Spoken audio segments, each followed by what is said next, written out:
this week. So this is a challenge. This is from Nick.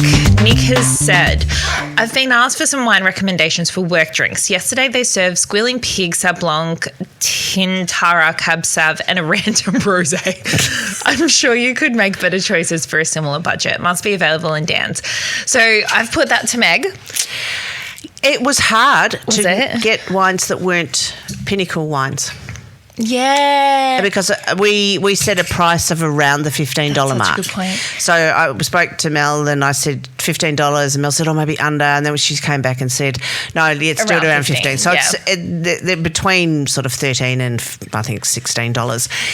And I was adamant that I was buying from wineries. And to remind those, Pinnacle is like home brand. They're the ones that, But it's not wearing wines. A black and gold label. It's Squealing Pig. Yeah. It's so many of them. Anything under $15 is a home brand wine. But I have managed to do it, and it shouldn't have taken that long. It should have been really easy. They are more big brand wines. There's one from a company called Z Wine that I didn't know anything about, which apparently is a family-owned winery. Okay. So that's good. I've got Jim Barry, I've got Bortoli, all family-owned, and then Red Hill Estate. Awesome. Well, we definitely like supporting wineries. So we're going to get into that today. But first, what have you been drinking? So I drank...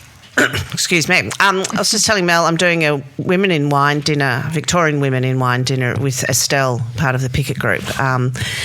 And I get to choose the wines and then I give them to the chef and the chef designs a course around each of the wines. So there's 4 wines. Yep. And I contacted Missy at Humis and said, can you send me some wines? And she sent me a Picpoul and a Grenache Blanc. We love Picpoul. And they were the Grenache Blanc, which I'm actually using, so come to the dinner. It was just... I think it's my new fave. Yeah. It's so textural. The acidity's not too high, which is kind of against mostly what I drink. But just this beautiful texture. And awesome. Now with the sort of spring veggies and stuff coming on, we had it with just some asparagus and some broad beans and things. And it was perfect wine, but it would go equally as well with something rich because it's quite rich and textured. We had a porchetta the following night. The acid probably wouldn't sit up to the porchetta, but it, with the sort of fennel and sage herbs in it, it's an amazing wine. I don't know where you buy it. It's probably about $30, I think, she said. Probably just go online and order it directly from them. It was the Picpoul? No, it was the Grenache Blanc. The Picpoul was really good too. Oh, there we go, Grenache Blanc. Okay, I found it online. I'll put it in the show notes. It is $29. Yes, love the label too. Love the label. Yeah, they do nice labels. And also, worth noting, they're just awesome people. They are. Like, reward awesome people. Did you know I just worked out that Humis is Hugh and Missy? Because I didn't know her partner was called Hugh. Yes. Mind blown. I never. I made that connection. Correct me if I'm wrong, Missy, but yeah. It would be weird if it was a coincidence. Yeah, exactly. So, awesome. Fun fact. I was on my Instagram feed came up this Channel 7 news report that there's a wine shop in Preston selling wine for $1 a bottle. You're kidding. No, apparently a few years ago he did 99 cents a bottle wine and he sold 46,000 bottles. Ugh. He's bought 25,000. It's a maximum of 2 dozen per customer, $1 a bottle. So it's just such a sad commentary on where we are in the industry because he would have had to buy that unless it's on consignment, which means that he doesn't pay until he's sold the wine. Yeah. But even so, he's got to make some profits. So say he makes 50 cents and the winery makes 50 cents. The bottling cost will be more than that. People are just flogging off. There's no front label. There's only a back label with the mandatories on it. Yeah. I just thought that was good for the punter. Get down there. I think it's at the... Yeah, well, we don't know if it's any good. We don't know. Well, people came in. It's a Chardonnay. People came in and you get to taste it before you buy it. Very smart. Yeah. And we're saying, oh, yeah, this is great. We bought the last one, which wasn't so good, and this is a little bit better. So okay. People seem to like it. But, I think you might be inside the Preston Market or near the Preston Market for those of you in Melbourne. Yeah, okay. All right. Well, On the topic of affordable wine, slightly higher price than $1, we have our wine. So you've taken Nick's challenge and you have said if you were doing, and I guess like the specific challenge is a corporate setting, but in reality, it's anything where there's a bunch of people with different palates, right? So it might be like a wedding or a party of some sort, any sort of work thing, group of people. So you have to still be able to cater to a bunch of palates. And it can't be anything too out there. Yep. And it has to be affordable and drinkable and from Dan's apparently because they must have an account with Dan's or something. That was his thing. So I wanted to get Pinot Grigio. I could not find one. Oh, I'm so glad you didn't. That wasn't a Pinnacle brand. Oh, really?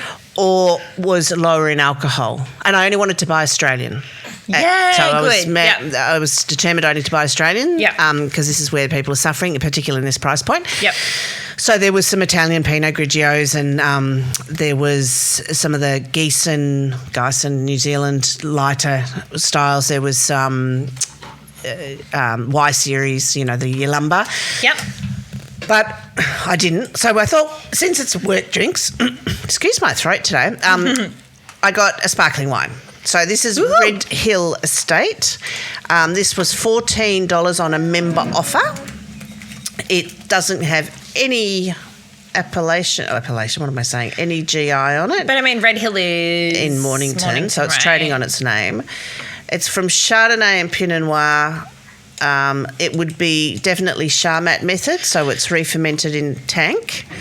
Because to call it sparkling wine, it's called sparkling Cuvee. This is where the Champenoise have given us a whole heap of marketing terms that mean really jack shit at the end of I've got Billy in the room. I've got to watch my language. She's 9 months. I don't think she's going to be repeating it. Although she's almost walking, so she's clearly ahead of her time.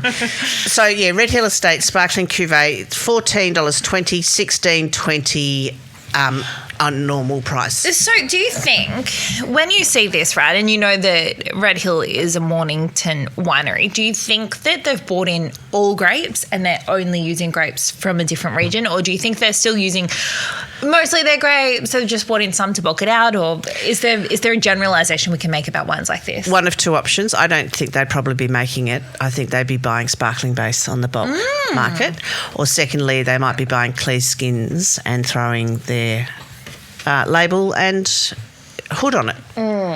So they may be bringing it in. I don't know how big the winery is. This seems to be a pretty high volume brand. Yep.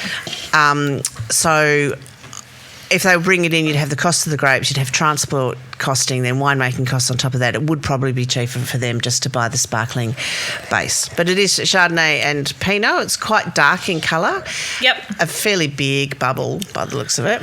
No, it is. I mean, but let's be honest, at work drinks, are you criticising the size of the bubble? Very aptly. I'd say the base tart apple. Yeah, I'd say the base wine's a little bit older than it's not vintage. It doesn't have any vintage on it. But I wouldn't say that was from the 2023 or 2024 vintage. It just feels a bit older, a bit of that cooked apple character as well.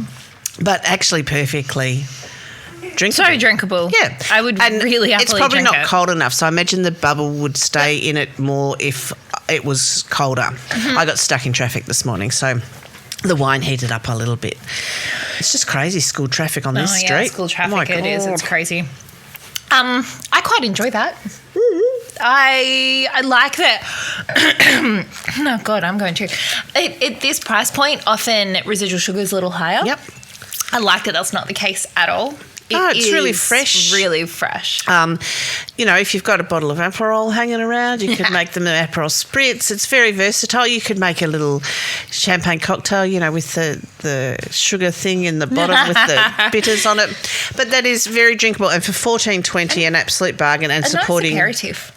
Yeah, supporting an Australian, I think family owned. Is it the Meyer family that owns Red Hill? Don't know. Lose me at that point. But I could keep drinking that. Yeah. It is only 8:30 in the morning, people. Yeah, no, I'm not mad. All right. Great stuff. Sorry, I've just looked up and there's like a dinosaur. What is a giraffe on the roof? It's a giraffe. It was not what I was expecting to see.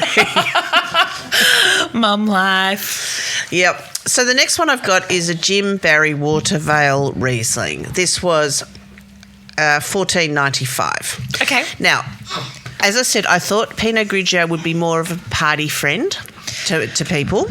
Yeah, but I I have really a feeling... struggled to find something that was made by a privately owned I also winery. think that our friend Nick, who messaged in, probably wants something a little nicer, considering than the question. Sauvignon Blanc. Yeah, Well, yeah. If you're going to do drinks, you know, so I know Sauvignon Blanc appeals to a lot of people, but they know what it tastes like. Maybe test them a little bit with something a little bit fresh and delicious. Now, Totally. This is covered in bling. Gold medal, 95 points. Gold medal. 2023 Watervale Riesling, 50th vintage from Jim Barry. Yeah, nice. I will know this is delicious. I've just poured it into my spittoon. That's a bit stupid. It's 'cause clearly I want to be chugging in the big cups. We're using those like red college. Yeah, where you play beer pong. Yeah. Yeah, not that I do anything I mean, like we don't that. even need to taste this, do we? We know how good it is. Well, no, I drink this quite a lot. In my IGA, it's a little bit more expensive. Now, the acidity may bother, people, but if you're having drinks at work, you will invariably have those salami twiglet things, which are pretty poxy. There'll be some salami, some prosciutto. There'll be some fatty food, so it goes really, really well with fatty foods. Anything that's had pork in it. If you've got a few tubs of dips, I think it'll work with, cream cheese-based dips because of the acidity.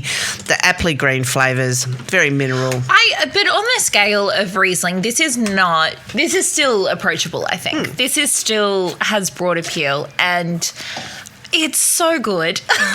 It's just so floral and fresh lime juice and lime juice cordial and everything that you'd expect. It's from a region. It speaks to place, Yes. Squealing Pig Sauvignon Blanc, great drink. But it could be made anywhere in New Zealand. Yes. Whereas this is definitely a Watervale clear Riesling, it definitely has that lime juice characteristic, and I just love the acidity. And the other beauty about it is I tried to find wines with a little bit lowerish alcohol because, there's nothing worse than the person getting pissed at the work drink. So this is probably about 12.5%. What does it say? 12% alcohol, and the sparkling was 12.5. They say on the back, it's a party in your mouth. Well, that's a bit embarrassing. Yeah, I know. It's not what I would have said, but... Yeah, but that Great is wine. absolutely Great delicious. producer. And what a bargain, $15. Ridiculous. Absolutely ridiculous. Do you reckon they'll raise the price? Everything is going up. You'd think they'd have to soon. I hope not. And that wasn't even on special. That's just like standard. I swallowed that. Standard pricing. Nick, I hope you're taking these on board and you're going to give us notes about you have if to come people back and liked them. take them and see what people thought of them. Because I really want to know if people like Because that. we might really embarrass you and you say, I got this off a podcast. It's recommendations from two people who know about wine, and they'll go, the wine's People are crap. like, where's my Sauvignon Blanc? Yeah, we Okay. haven't got Sauvignon Blanc for a reason, because they can drink that anytime. Yeah. Let's give them something that they may not go out and actually buy. So next we have De Bortoli's Pale and Dry 2024 Rosé. Very lovely, floral, beautiful label. 13% alcohol from the King Valley. So King, is it? Yeah, so De Bort's have a winery in Griffith, so that's their sort of volume and their cask wine and everything, and then they have a winery in the Yarra Valley, and Steve Webber and his wife Leanne De Bortoli are great proponents of Victorian wine and Yarra Valley wine, and they really invest in the region, and a lot of the, sort of famous winemakers from the Yarra have started off in De Bortoli, so they've started off working there. Yep. This is incredibly pale, as one would expect. I like there's a sort of stippling on the punt of the bottle. Can you see it? Oh, I've never noticed that. Yeah. That's nice. It's kinda This cute. is they've gotten awards for their design of this, I think. Oh, have they? Yeah. So this was, let me find it, $13.95. steal. Yeah. And you know what? If anyone's scared of Riesling, they'll drink the rosé. That's right. That's what I thought. And also, rosé, if you don't like it, just throw some fruit in it and a bit of soda water and make a sangria out of it. You know what? It has a really nice nose. Well, that is. It's almost, I mean, I don't think it probably is Grenache, but it's almost Grenache-y, strawberry. Yeah. It actually, a lot of rosé, I find, doesn't have much on the nose. It's just so boring. But this actually, bit jumping out there. Great acidity. Super floral, really refreshing. I'm starting to turn a little bit on rosé, turn toward it rather than away from it. And we've got a lot of rosés. Do we? All right. Yeah. The people like it. So. I know. And it's coming into summer and it's coming into that celebratory time where all of you are having parties. So this can be transferred, all of these wines can be transferred from your work party to your at-home party. And you look pretty classy, I think, because they actually look quite fancy. They don't look like they cost under $15. Yep. No, that's great. All right. Definitely, I think that one is a excellent choice. That's quite good. Yeah, it is quite good. I sound surprised. De Bortoli, it is good. De Bortoli's good wine. Yeah, it always is. Yeah. So next I didn't want to get Cabernet Sauvignon. It's heading into the warmer months, Christmas party time. It's too big, and they had the Tintara Cabernet. Yep. I didn't want to get Shiraz because, hey, if we don't know Shiraz by now, we're never going to know it. So I thought I would get a Grenache. So I went on and had a look. And this is 2024 Rustica Grenache from the Barossa Valley. Meg, that is really risky, I think. Do you? See, I don't think Grenache is. But you know me, I think that Grenache is out of balance so often. It's too alcoholic. And at a cheap price point, as a single varietal, I wouldn't be putting my money there, but we'll see. My rationale was if I was going to get a Shiraz from the Barossa, which is a crowd pleaser, it's going to be 14% anyway. Yes. This is 14%. But you can't taste it as much. In the Shiraz, at least they're normally balanced, whereas... Listen to my second rationale. Okay. Chill it. All right. I see where you're going. Chilling's going to knock off the alcohol. Yeah. It's also, so it's going to be more appealing. So you can throw some of it into ice bucket for some people to enjoy chill. Again, you're going to look like a funkster because you're serving a chilled red. Look at me go. There might be some raised eyebrows amongst the bosses who are maybe a little bit older. Yeah. But also it's one of Australia's great varieties. It's having a bit of resurgence at the moment. Okay, Grenache always smells amazing. Like I love the nose on this, but it's the palate where it often disappoints. So this has got a bit of savoury earthiness about it. It's not just all that strawberry and cherry and sort of bright popping red fruits. That's good. Have I won you over? Oh, good. Thank God. It's good. Yeah, that's yum. Oh, my God. People are getting smashed on that. That's too good. That is smashable. That is so yum. That's really good. I can't believe that's... How much was that? It's $15 member offer. $19 $20 normally. Yeah. But I'm assuming if you guys have got an account, if not, it's free to join. Just join up. I don't know what the benefits are. I think you just get the member benefit, the member cheap wines. But I got a sake last night because my son's decided he wants to be a sake brewer. That's his job for life. Doesn't Wesset do sake? They do, so we're going to put him through. I might do it as well with him. He doesn't want to do it with me, though. I don't want to sit next to you. So anyway, he's going off. That's funny. He's going to travel by train from Singapore to Lisbon. Oh, my God. Through Mongolia and China and to be, what Russia. Is he, 19, 20? He's 18. To be 18. No, Elliot's going off to England next year for 6 months. For uni. I was not doing all this when I was 18. Oh, my God. Anyway, stop talking about the family. We'll catch up later. The Grenache, let's talk about it. Lovely tannins. It's got a little bit of structure. Mm-hmm. So I think it would appeal to your Shiraz drinkers. Mm-hmm. They may look at the colour and go, well, that looks like dog's blood, which is something that my father would say, but tell them to actually taste it because it's got quite a lot of structure to it. And the alcohol, it is 14%. It's integrated. It doesn't jump out at me. I'm quite happy. I'm pleased.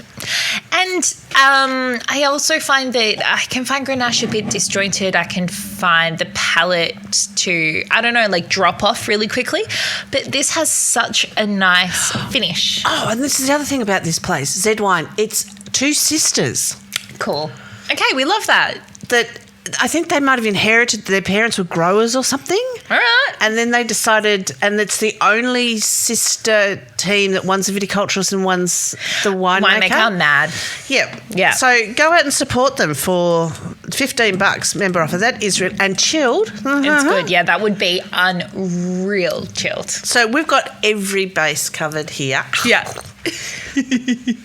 I'm sorry, Billy's just grown so much in the last month since I've seen her. Bye. She's obsessed with my shoes. Bye.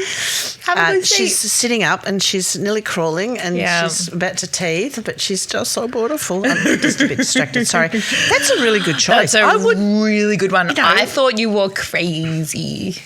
Well, I was ready to be like, bad move, Meg. Lucky.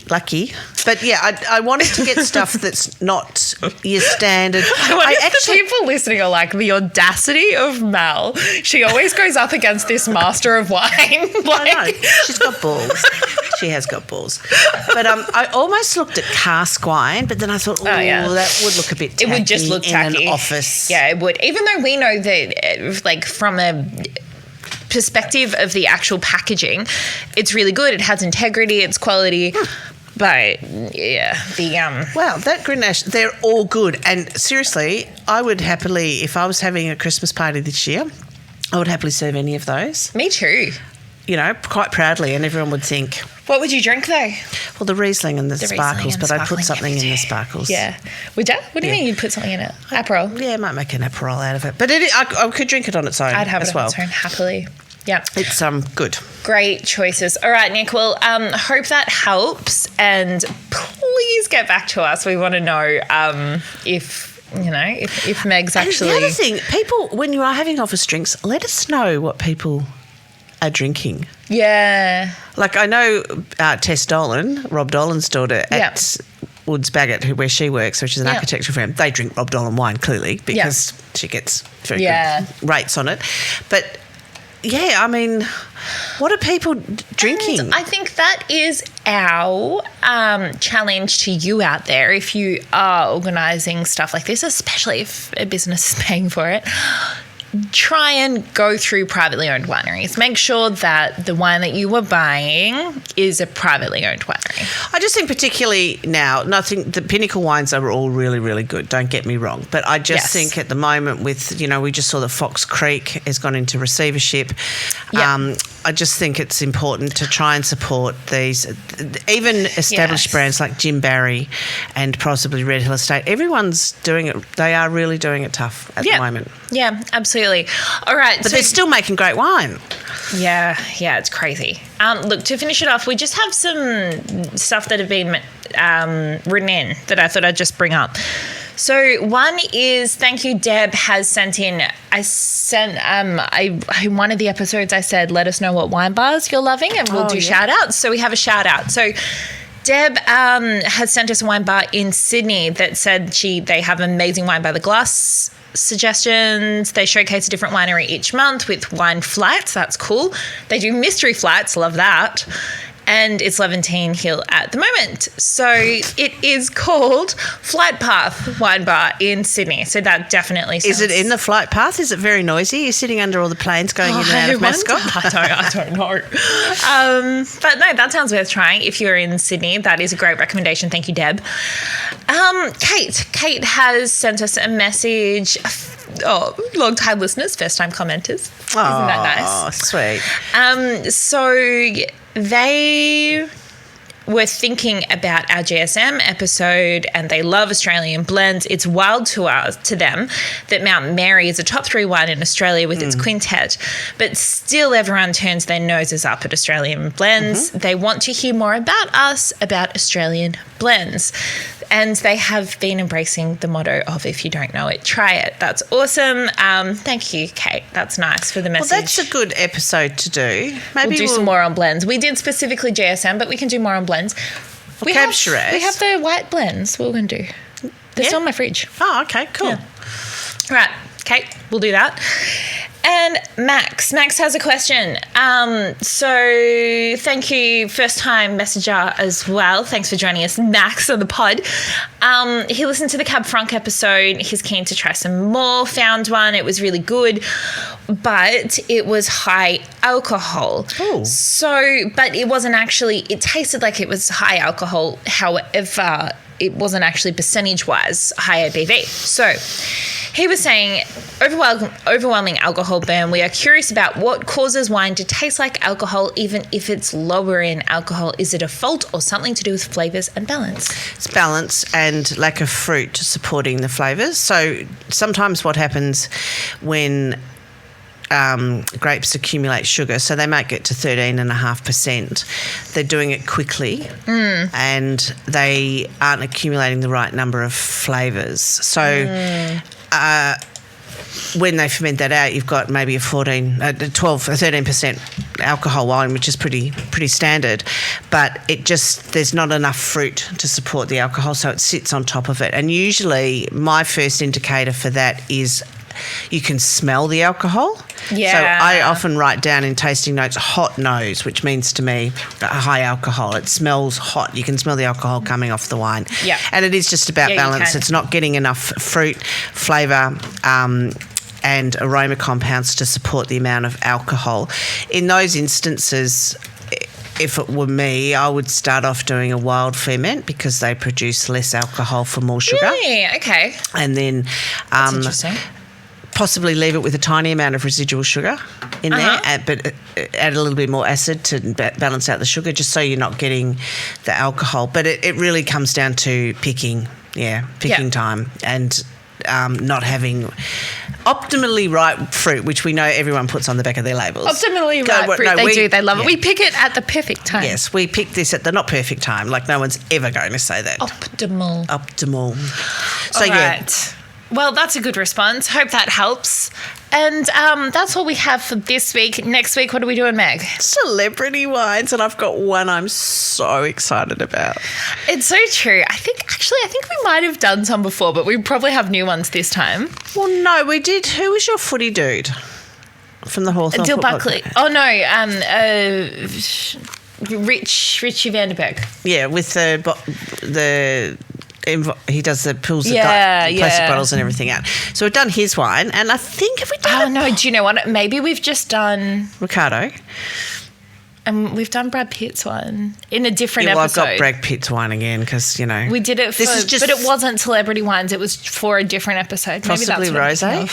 Yeah, and we've also done Daniel Ricardo as a last drop, and we've also done. Did we do Ricky Ponting's? Ooh, I wonder. Because everyone, when I said celebrity wines, everyone at work who is really into footy and sport said, or particularly Ben Dolan, you could do Ricky Ponting wines. And then there's Busty Malone. Is some rapper? I don't know. And then they were talking about some other football player and blah, blah, and I was just like, no, I have got like one of the greatest celebrities to ever walk this path. All right. Well, we'll leave it there. We'll tease that. And we will be back with you with those celebrity wines next week. And until then, enjoy your next glass of wine. And drink well.